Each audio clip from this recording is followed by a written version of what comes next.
Capítulo 6. Nuevo capítulo y nuevas cosas.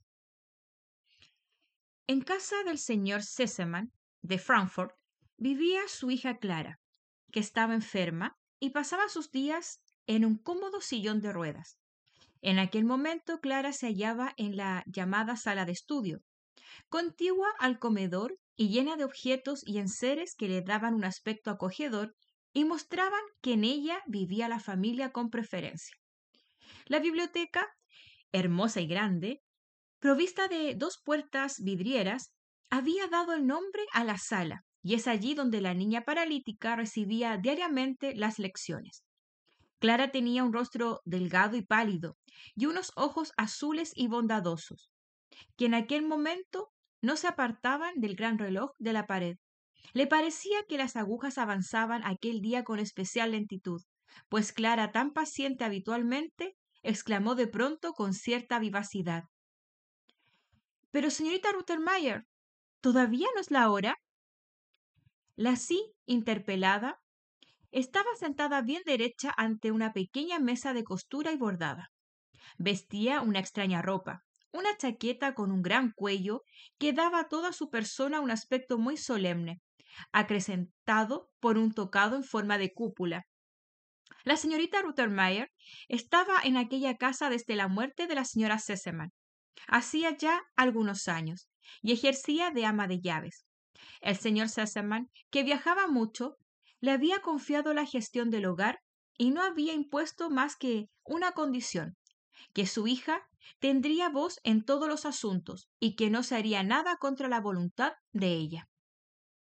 Mientras arriba preguntaba Clara por segunda vez y con mayor señal de impaciencia si todavía no había llegado la hora, abajo, ante la puerta de entrada, se detuvo Det, con Heidi de la mano, e interrogaba al cochero Juan, que acababa de apearse del coche, si era prudente molestar a la señorita Rottenmeier a una hora tan avanzada.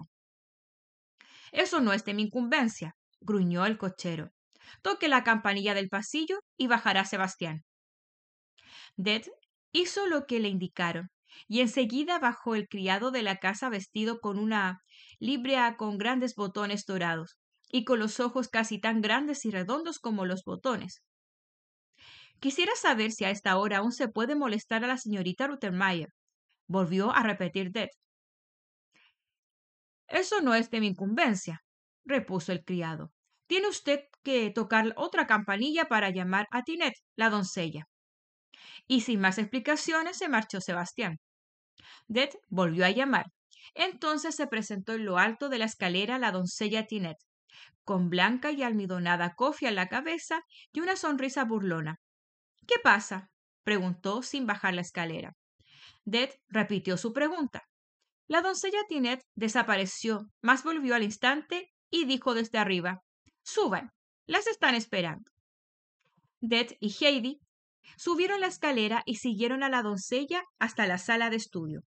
En el umbral, Det se detuvo educadamente, sin soltar a la niña, pues temía su reacción en un lugar tan poco familiar para ella.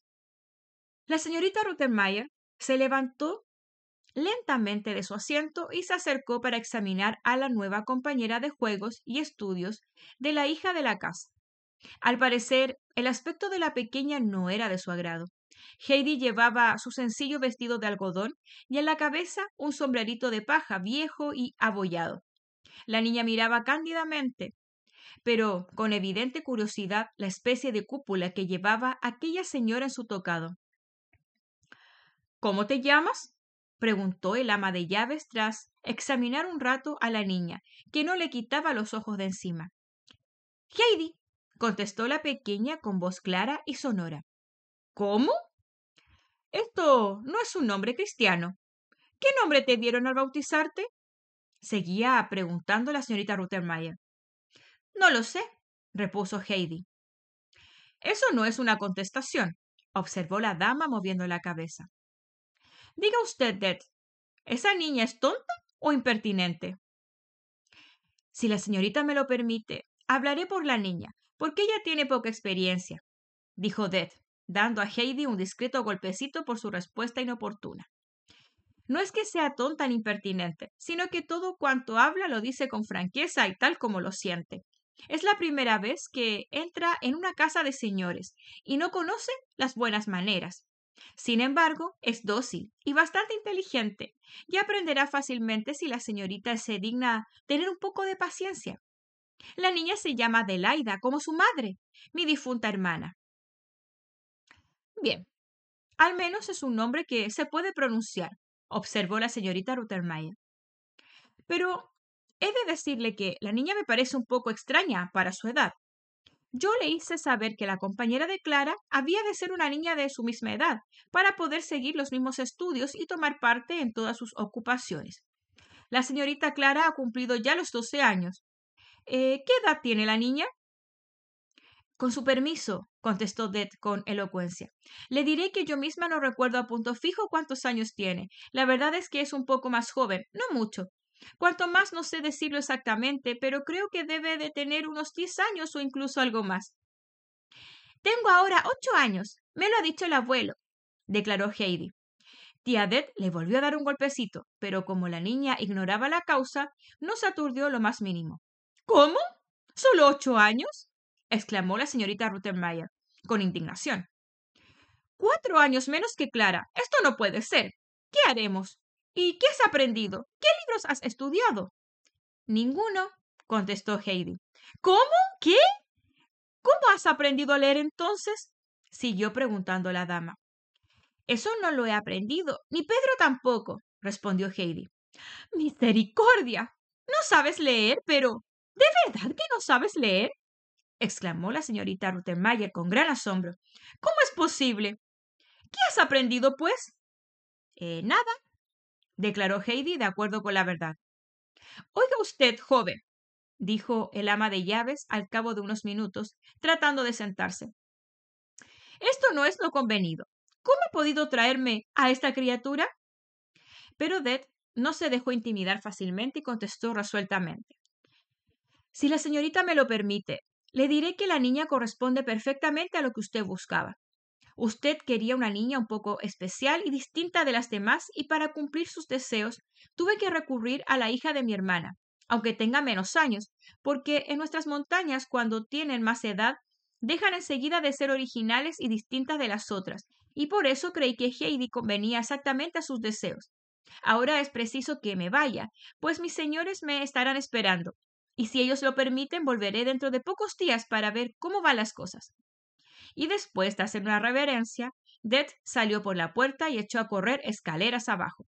La señorita Ruthermeier se quedó un momento inmóvil, pero luego la siguió, pensando que, si esta niña iba realmente a quedarse en la casa, tenía que consultar todavía un sinfín de cosas con su tía, que parecía firmemente decidida a dejar a Heidi allí. Heidi desde su llegada no se había movido de la puerta, y Clara había observado la escena desde su sillón sin decir nada. «Ven aquí», dijo Clara al fin. Heidi se aproximó al sillón. «¿Cómo te gusta más que te llamen? ¿Heidi o Adelaida?» «Yo me llamo Heidi y nada más», contestó la niña. «Entonces te llamaré siempre así», afirmó Clara. «El nombre me gusta, te sienta muy bien. No lo había oído jamás, pero tampoco había visto a ninguna niña que se pareciera a ti. ¿Siempre has tenido el pelo tan corto y tan rizado?» «Sí, creo que sí», respondió Heidi. «¿Estás contenta de haber venido a Frankfurt?», siguió preguntando Clara. «No, pero mañana volveré a casa y llevaré panecillos blancos a la abuela», explicó Heidi. «¡Qué niña tan extraña eres!», exclamó Clara. «Si te han traído a Frankfurt expresamente para que te quedes a mi lado y tomes lecciones conmigo. Verás, será muy divertido porque tú no sabes leer. Por fin habrá algo nuevo durante las lecciones. A veces son muy aburridas y las mañanas no acaban nunca. Y es que todos los días, a las 10, viene el profesor y entonces comienzan las lecciones que duran hasta las 2 de la tarde. Son muchas horas. A veces el profesor acerca el libro a sus ojos como si de pronto se hubiera vuelto miope, pero de hecho es para poder bostezar detrás del libro. Y la señorita Ruthermeier saca también de cuando en cuando su gran pañuelo y lo lleva a la cara como si se enterneciese a causa de lo que estamos leyendo. Pero yo sé muy bien que también bosteza mucho detrás del pañuelo. Y entonces yo tengo muchas ganas también naturalmente, pero me aguanto. Porque enseguida que la señorita Rottenmeier me ve bostezar dice que soy débil y me hace tomar el aceite de hígado y de bacalao. Y créeme, tomar aceite de hígado de bacalao es lo más horrible que hay en el mundo, y prefiero aguantarme las ganas de bostezar. Pero ahora será todo más divertido, y podré escuchar cómo aprendes a leer. Heidi movió enérgicamente la cabeza cuando oyó lo de aprender a leer. Sí, sí, Heidi. Es preciso que aprendas. Todas las personas deben aprender a leer y el profesor es muy bueno. No se enfada nunca y te lo explicará todo. Lo que pasa es que cuando explica algo, no se entiende nada. Entonces hay que esperar y callar, porque si no lo vuelve a explicar y cada vez lo entiendes menos. Pero después, cuando has aprendido algo y lo sabes bien, entonces ya entiendes todo lo que había querido decir el profesor. En aquel momento regresó la señorita Rottenmeier. No pudo alcanzar a Det y estaba muy nerviosa, porque no había logrado decir todo lo que, en ese asunto, no se ajustaba a lo que se había acordado. Y como la idea había sido suya, no sabía qué hacer para volverse atrás, y se ponía cada vez más nerviosa. Salió de la sala de estudio y se fue al comedor. Regresó y volvió allí, en donde la tomó con Sebastián, quien con sus redondos ojos examinaba la mesa que acababa de poner para ver si faltaba algo. Siga usted mañana sus reflexiones, Sebastián, y dese prisa en servir la mesa. Dicho lo cual, se dirigió a la puerta y llamó a Tinet con voz tan seca que la doncella se acercó con paso más menudo que nunca y se colocó frente al ama de llaves con rostro tan burlón que la señorita no se atrevió a reprenderla, aunque por dentro hervía. Es preciso preparar la habitación de la recién llegada, Tinet, dijo con forzada calma. Todo está dispuesto. De todos modos, quite el polvo de los muebles. Seguro que vale la pena, dijo irónicamente la doncella saliendo. Entretanto, Sebastián había abierto las puertas de doble hoja que daban a la sala de estudio con mucho ruido. Estaba muy enfadado, pero no podía permitirse contestar a la señorita Rottenmeier. Con aparente calma, entró en la sala para llevar el sillón de ruedas al comedor, mientras arreglaba un tomillo del asiento. Se plantó Heidi delante de él y la observó. Sebastián advirtió la insistente mirada de la niña y la increpó. ¿Por qué me miras así? Seguramente no lo hubiera hecho si hubiese visto a la señorita Rottenmeier, que en aquel momento cruzaba la puerta precisamente cuando Heidi contestó. ¿Te pareces a Pedro el Cabrero? La dama juntó horrorizada las manos y exclamó.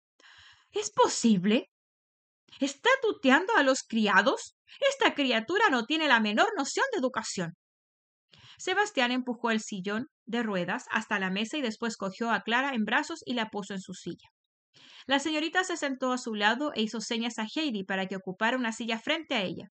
No había nadie más en la mesa, y sobraba sitio entre cada una de ellas, por lo que Sebastián podía moverse fácilmente para servir.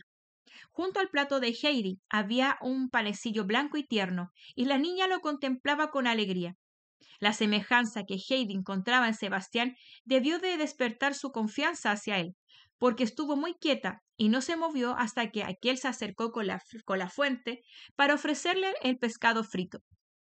Entonces Heidi, señalando el panecillo, preguntó, ¿puedo cogerlo? Sebastián asintió con un movimiento de cabeza, pero al mismo tiempo miró de soslayo a la señorita Rottenmeier para ver qué impresión había causado en ella aquella pregunta. Heidi tomó enseguida el panecillo y se lo guardó en el bolsillo. Sebastián se limitó a hacer una mueca porque sentía ganas de reír, pero sabía que no le estaba permitido. Mudo e inmóvil permaneció junto a Heidi porque no tenía permiso de hablar ni tampoco de marcharse hasta que todos los comensales se hubiesen servido.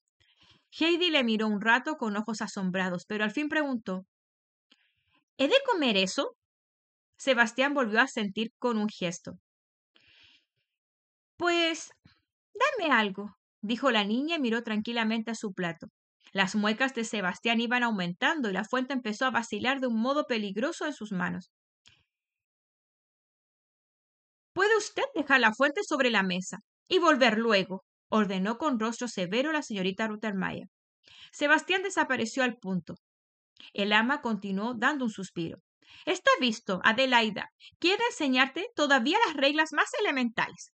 Empezaré por enseñarte cómo te has de servir en la mesa.